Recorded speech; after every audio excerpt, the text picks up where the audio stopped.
2005 को एक plane Athens के एयरपोर्ट के चारों तरफ चक्कर लगा रहा था। काफ़ी वेट करने के बावजूद भी यह प्लेन लैंड नहीं करता। इस प्लेन के साथ क्या प्रॉब्लम है और यह लैंड क्यों नहीं कर रहा, ये सब कुछ जानने के लिए F-16 के 2 फाइटर जेट को इस प्लेन के पीछे भेजा जाता है। ये फाइटर जेट प्लेन के पास जाकर देखते हैं कि यह प्लेन ऑटो पायलट पर चल रहा है और कैप्टन की सीट खाली है। फर्स्ट पायलट और पैसेंजर्स अपनी सीट पर बैठे तो हैं, लेकिन कोई एक पैसेंजर भी किसी किस्म की कोई हरकत नहीं कर रहा। कुछ टाइम के बाद एक अनजान शख्स प्लेन के कैबिन से कॉकपिट में इंटर हुआ और कैप्टन की सीट पर बैठ गया। फाइटर जेट के पायलट ने इसको प्लेन लैंड करने का इशारा किया, लेकिन इसने प्लेन को लैंड करने की बजाय एयरपोर्ट के पास वाले ग्रामाटिको की पहाड़ियों में प्लेन को ले जाकर क्रैश कर दिया। प्लेन में बैठा हुआ वो शख्स कौन था? क्रैश के बाद ये प्लेन गोस्ट नाम से क्यों फेमस हुआ? और इससे भी अहम सवाल ये कि इस प्लेन क्रैश के बाद हीलियोस एयरलाइन को हमेशा के लिए क्यों बंद कर दिया गया। इसी केस स्टडी का खुलासा करेंगे हम फ्लाइंग डिसास्टर की आज की इस वीडियो में।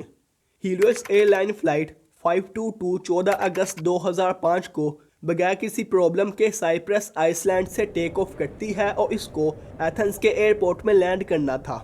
इस प्लेन में 115 पैसेंजर्स, 4 फ्लाइट अटेंडेंट और 2 पायलट थे। टेक ऑफ के 12 मिनट के बाद जब यह प्लेन 12,040 एल्टीट्यूड पर पहुंचा तो इस प्लेन के cabin altitude warning alarm on हो गए। इस अलार्म का मतलब यह था कि इस प्लेन को अगर इस एल्टीट्यूड से ज़रा सा भी ऊपर लेकर गए तो इस प्लेन में प्रॉब्लम आ सकती है। लेकिन पायलट ने इस अलार्म को समझने में एक गलती कर दी। पायलट कैबिन एल्टीट्यूड के वार्निंग अलार्म को टेक ऑफ कॉन्फ़िगरेशन अलार्म समझ रहे थे। Take off configuration alarm take off से पहले उस वक्त ऑन होता है जब प्लेन टेक ऑफ के लिए रेडी ना हो। पायलट भी हैरान थे कि इस अलार्म को टेक ऑफ से पहले ऑन होना चाहिए था, ना कि प्लेन के टेक ऑफ के 12 मिनट के बाद। पायलट ने इस अलार्म को टेक्निकल इशू समझकर इग्नोर कर दिया। कुछ टाइम के बाद प्लेन के मास्टर काउच अलार्म ऑन होने के साथ साथ प्लेन के बहुत से अलार्म ऑन हो गए। प्लेन के मास्टर काउच अलार्म ऑन होने का मतलब ये था कि प्लेन के बहुत से सिस्टम्स ओवरहीटेड हो गए हैं। शायद दूसरे अलार्म भी इन्हीं ओवरहीटेड सिस्टम के ही होंगे। कुछ टाइम के बाद जैसे ही इस प्लेन का एल्टीट्यूड 18,000 फीट तक पहुंचा तो प्लेन के ऑक्सीजन मार्क्स भी नीचे आ गए। ऑक्सीजन मार्क्स हमेशा उस वक्त नीचे आते हैं जब प्लेन में ऑक्सीजन ख़त्म होने लगे। काफ़ी देर कोशिश करने के बाद भी जब पायलट को कुछ समझ नहीं आई तो पायलट ने मदद के लिए हीलियोस ऑपरेशन सेंटर को रेडियो करके इनको प्लेन में चल रही सारी प्रॉब्लम्स के बारे में बताया। तो इन लोगों ने पायलट की कॉल को आगे ग्राउंड फ्लाइट इंजीनियर की तरफ ट्रांसफ़र कर दिया। फ्लाइट इंजीनियर ने पायलट से पूछा कि आप बता सकते हैं प्रेशराइजेशन सिस्टम ऑटो पर सेट है या मैनुअल पर? Can you confirm that the pressurization panel is set to auto? Cockpit में चल रहे अलार्म का शोर इतना ज़्यादा था कि पायलट को फ्लाइट इंजीनियर के सवाल की समझ नहीं आई। फ्लाइट इंजीनियर ने क्या कहा, इस बात को बिल्कुल इग्नोर करते हुए पायलट ने फ्लाइट इंजीनियर से पूछा कि मेरे इक्विपमेंट कूलिंग सर्किट ब्रेकर्स कहाँ हैं। पायलट को लग रहा था कि प्लेन में चल रहे सब अलार्म करंट के ओवरफ्लो होने की वजह से ओवरहीटेड हो गए हैं। अगर इक्विपमेंट कूलिंग सर्किट ब्रेकर्स को ऑन कर दिया जाए तो ये सब अलार्म्स बंद हो जाएंगे। इसीलिए वो फ्लाइट इंजीनियर से बार बार यही पूछ रहा था, लेकिन अचानक फ्लाइट इंजीनियर का पायलट से कॉन्टैक्ट ख़त्म हो गया। ग्राउंड सर्विस और एटीसी ने बार बार इस प्लेन से कॉन्टैक्ट करने की कोशिश की, लेकिन पायलट की तरफ से कोई रिप्लाई नहीं आया। 9:37 पर यह प्लेन साइप्रस के एयर स्पेस से निकलकर एथेंस के एयर स्पेस में इंटर हुआ। जब भी कोई प्लेन एक एयर स्पेस से निकलकर दूसरी एयर स्पेस में इंटर होता है तो वो नई एयर स्पेस के एटीसी से कॉन्टैक्ट करके इनको इस एयर स्पेस में इंटर होने की इन्फॉर्मेशन देता है। लेकिन इस प्लेन के पायलट ने एथेंस के एटीसी से किसी किस्म का कोई भी कॉन्टैक्ट नहीं किया। एथेंस का एटीसी भी ये देख रहा था कि एक प्लेन इनके एयर स्पेस में इंटर हो रहा है, लेकिन इस प्लेन ने हमारी एयर स्पेस में इंटर होते वक्त किसी किस्म की कोई भी इन्फॉर्मेशन शेयर नहीं की थी। एथेंस के एटीसी ने 10:12 से लेकर 10:50 के दरमियान 19 दफ़ा इस प्लेन से कॉन्टैक्ट करने की कोशिश की, लेकिन बदकिस्मती से इस प्लेन से एक दफ़ा भी रिप्लाई नहीं आया। 10:40 पर यह प्लेन एथेंस एयरपोर्ट के बनाए गए होल्डिंग पैटर्न में इंटर होकर इसके गोल गोल चक्कर लगाने लगा। यहाँ तक एथेंस के एटीसी को इस प्लेन में कोई भी सीरियस प्रॉब्लम नहीं लग रही थी, क्योंकि लैंड करने से पहले प्लेन होल्डिंग पैटर्न को फॉलो करते हुए इस वक्त तक गोल गोल चक्कर लगाता है जब तक इसको लैंड करने की परमिशन ना मिल जाए। एथेंस के एटीसी की आंखें उस वक्त खुली जब इस प्लेन को लैंड करने की बार बार परमिशन देने के बावजूद भी इस प्लेन ने लैंड नहीं किया।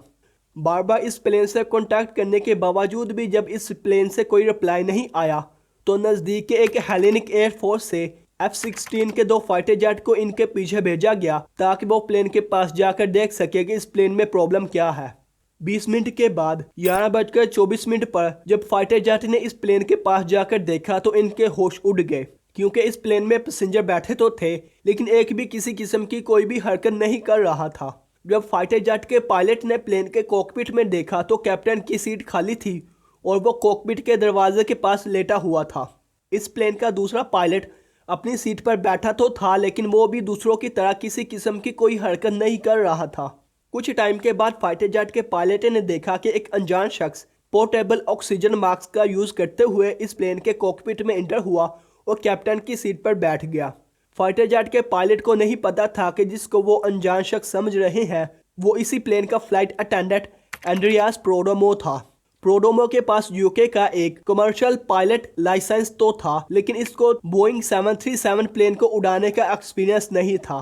पायलट ने प्रोडोमो से कांटेक्ट करने की कोशिश की लेकिन इसने पायलट की तरफ ध्यान ही नहीं दिया। पायलट प्रोडोमो से कांटेक्ट करने की कोशिश अभी कर ही रहे थे कि इतनी देर में प्लेन के इंजन में आग लग गई और ये प्लेन 12:04 पर ग्रामाटिको की पहाड़ियों में गिरकर तबाह हो गया। इस प्लेन क्रैश में पायलट, फ्लाइट अटेंडेंट और पैसेंजर को मिलाकर पूरे 121 लोगों की डेथ हो गई। क्रैश वाले एरिया से डेथ बॉडीज निकालकर इस सारे एरिया को सील करके इन्वेस्टिगेशन स्टार्ट कर दी गई। इन्वेस्टिगेशन में पता चला कि इस प्लेन के साथ जो कुछ भी हुआ था इस सब की वजह प्रेशराइजेशन सिस्टम का एक छोटा सा बटन था। आपको फ्लाइट इंजीनियर का वो सवाल याद होगा जो इसने पायलट से पूछा था, Can you confirm that the pressurization panel is set to auto? उस वक्त ये प्रेशराइजेशन सिस्टम का बटन मैनुअल पर सेट था। दरअसल होता कुछ यूं है कि जब भी प्लेन ऊंचाई पर जाता है तो इसमें हवा का दबाव कम होने लगता है। प्रेशराइजेशन सिस्टम हवा के इस दबाव को मेंटेन रखता है ताकि प्लेन में ऑक्सीजन कम ना हो। यह सिस्टम उसी वक्त काम करता है जब ये ऑटो पर सेट हो, लेकिन बदकिस्मती से उस दिन ये मैनुअल पर सेट था। अब सबके सामने ये सवाल था कि इस बटन को ऑटो से मैनुअल पर किसने सेट किया और क्यों। थोड़ी मेहनत के बाद रिसर्चर्स को पता चला जब ये प्लेन अपनी लास्ट फ्लाइट में लंदन से साइप्रस आया था तो उस वक्त पायलट ने कंप्लेन की थी कि फ्लाइट के दौरान प्लेन का फ्रोजन डोर सील हो गया था और इसमें अजीब किस्म की आवाज़ें भी आ रही थी। उन्होंने डोर की कंप्लीट इंस्पेक्शन करने की डिमांड की थी। इंस्पेक्शन के दौरान प्लेन का प्रेशर चेक करने के लिए फ्लाइट इंजीनियर ने प्रेशराइजेशन सिस्टम को ऑटो से मैनुअल पर किया था, लेकिन इंस्पेक्शन के बाद फ्लाइट इंजीनियर इसको मैनुअल से ऑटो पर सेट करना भूल गए। जब भी फ्लाइट इंजीनियर से इस किस्म की गलती हो जाए तो यह पायलट का फ़र्ज़ होता है कि वो फ्लाइट इंजीनियर की इस गलती को ठीक करे। फ्लाइट इंजीनियर के पास इस गलती को ठीक करने के 3 चांस थे। पहला चांस था फ्लाइट चेकलिस्ट का। पायलट को प्लेन में बैठते वक्त सबसे पहले प्लेन के सारे सिस्टम्स को एक एक करके चेक करना होता है। पायलट ने प्लेन के सारे सिस्टम को चेक तो किया लेकिन प्रेशराइजेशन सिस्टम को बिल्कुल इग्नोर कर दिया। दूसरा इनके पास चांस था प्री फ्लाइट चेकलिस्ट का, मतलब कि टेक ऑफ से पहले रनवे पर प्लेन के सारे सिस्टम्स को एक एक करके चेक करना होता है, लेकिन पायलट दूसरी दफ़ा भी इसको इग्नोर कर देते हैं। और तीसरा चांस था इनके पास after take off flight checklist का। प्लेन के टेक ऑफ के बाद पायलट का सबसे पहला काम यही होता है कि वो प्रेशराइजेशन सिस्टम को चेक करे, लेकिन पायलट तीसरी दफ़ा भी इसको इग्नोर कर देता है।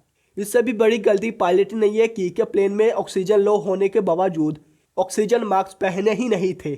इसीलिए फ्लाइट इंजीनियर जो प्रेशराइजेशन सिस्टम के बारे में पूछ रहा था तो उस वक्त पायलट पर हाइपोक्सिया का अटैक हो गया था। हाइपोक्सिया का अटैक उस वक्त होता है जब बॉडी में ऑक्सीजन लेवल कम हो जाए।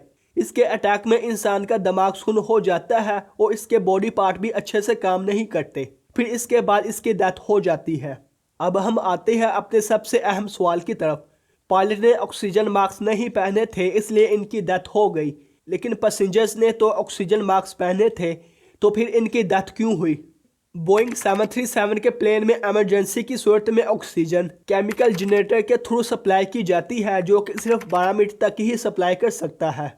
जब भी प्लेन में ऑक्सीजन लेवल कम हो जाए तो पायलट 12 मिनट के अंदर अंदर प्लेन को 10,000 एल्टीट्यूड पर ले आता है ताकि ऑक्सीजन के बगैर आसानी से सांस लिया जा सके। शायद यहाँ आपके माइंड में ये सवाल आया हो, प्लेन में मौजूद सब लोगों की डेथ हो गई थी तो फ्लाइट अटेंडेंट अभी तक जिंदा कैसे बचा हुआ था। जब इस फ्लाइट अटेंडेंट पर इन्वेस्टिगेशन की गई तो पता चला प्रोडोमो फ्लाइट अटेंडेंट के साथ साथ एक स्कूबा ड्राइवर भी था। स्कूबा ड्राइवर को बहुत ज़्यादा टाइम तक अपना सांस रोकने की प्रैक्टिस होती है, इसलिए वो अभी तक जिंदा बचा हुआ था। हीलियोस एयरलाइन के प्लेन के साथ ये पहला वाक़या नहीं था। इससे पहले भी 2003 और 2004 में प्लेन के साथ ऐसा वाक़या हो चुका था, लेकिन खुशकिस्मती से उस वक्त प्लेन के साथ कोई नुकसान नहीं हुआ था। हीलियोस एयरलाइन की इसी लापरवाही की वजह से इसके अगले साल मतलब 2006 में ग्रीस की गवर्नमेंट ने इस एयरलाइन को हमेशा के लिए बंद कर दिया। अगर आपको ये केस स्टडी पसंद आई है तो आप फ्लाइंग डिजास्टर की इस छोटी सी फैमिली का हिस्सा बने, क्योंकि आने वाले वक्त में आपको ऐसी बहुत ही कमाल की केस स्टडीज़ इस चैनल पर देखने को मिलेंगी।